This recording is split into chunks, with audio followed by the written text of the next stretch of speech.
So thank you, Madam Speaker. You know, interesting, the member wants to bring up housing. I did actually build a house right from the basement all the way to the top, including the roof shingles, Madam Speaker.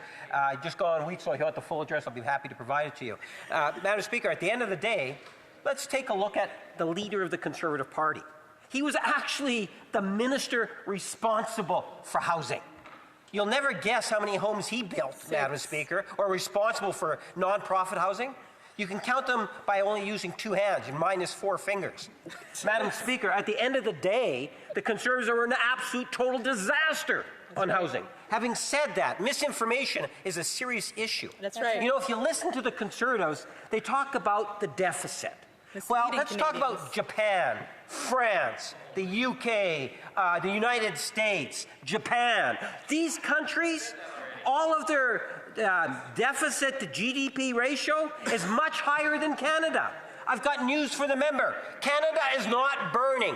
Canada is the best country in the world to call home. And if the Conservatives would get off their pot and stop condemning and saying how bad Canada is, they can actually contribute to building, as he says, he believes in, Canada strong. I believe in Canada strong. Won't he support a budget that actually believes in Canada strong? The honourable member for Kitchener South Hesper. Thank you, Madam Speaker. So, to the second point, it's easy to tell mistruths with statistics. Canada's federal debt is low compared to peer countries. As a percentage of GDP, but Canada's total public debt, because the federal government offloads so many services like education, housing in important respects, and healthcare to the provinces have taken on terrible debts. The federal government has to backstop that debt, and that is what puts us at risk of having a difficult time financing our debt, let us say. So it's important to choose the correct specifics when you're talking about a specific statistics when you're talking about a specific problem. As for my leader's record as a housing minister, this is a very tired attack. I can't believe he didn't hear the answer in the speech that I gave. Builders build homes. Housing ministers don't build homes. That's why we've had housing minister after housing minister from the Liberal side promise to solve the housing crisis. We have to get more questions. The honourable member from Mirabel. Thank you.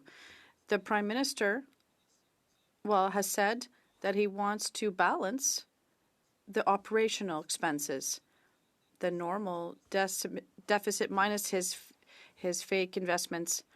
And then the government, Trudeau, would have balanced the budget for the first 4 years on that system. And then the Trudeau government didn't have an operational deficit during 2022-2023. And the last year, based on $31 billion in operating expenses, it goes up to 332-point-some billion. So does it not show that these are not investment expenses like the PBO has said, and they're hiding the truth from Canadians and from Quebecers? And by spending a lot on program expenses, is the Prime Minister not himself creating a problem that he will solve himself later? Is it not just a way to hide the reality of the situation with this new creative accounting? The honourable member. Yeah, I think that we've had standards for how budgets are disclosed to the Canadian public that are decades old. To suddenly change those standards is shifty or sneaky, and then to find out that even based on their own terms, they're not increasing investment by as much as they're increasing spending, causes me a crisis of faith. You know, I was looking at Brookfield Asset Management stock price increase. Shortly after the Prime Minister became the chairman there, he did some reorganization, moved the money around into different pots, and their stock price shot up compared to the S&P 500. 2 years later, it's coming back down because playing these sorts of shell games between operating expenses and capital may look very good, may attract some investor dollars, but in the end, those investors are going for a wash. Thanks. The honourable member for Huron-Bruce, a brief question. Brief. Wondered if the member from Winnipeg, the Liberal member from Winnipeg, was going on about Japan, and I just wondered if the member could talk about Japan and the folly of comparing Canada to Japan when it comes to debt to GDP, how they got there. I mean, Japan's debt to GDP is 250%. How did it happen?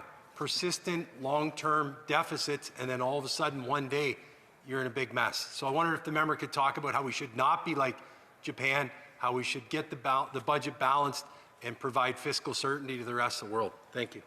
In 5 seconds or less. The honourable member for Kitchener South Hespeler. Yeah, Japan has a lot of problems. They had a lost decade. Now we have had a lost decade because the Liberals have copied their playbook. Thank you.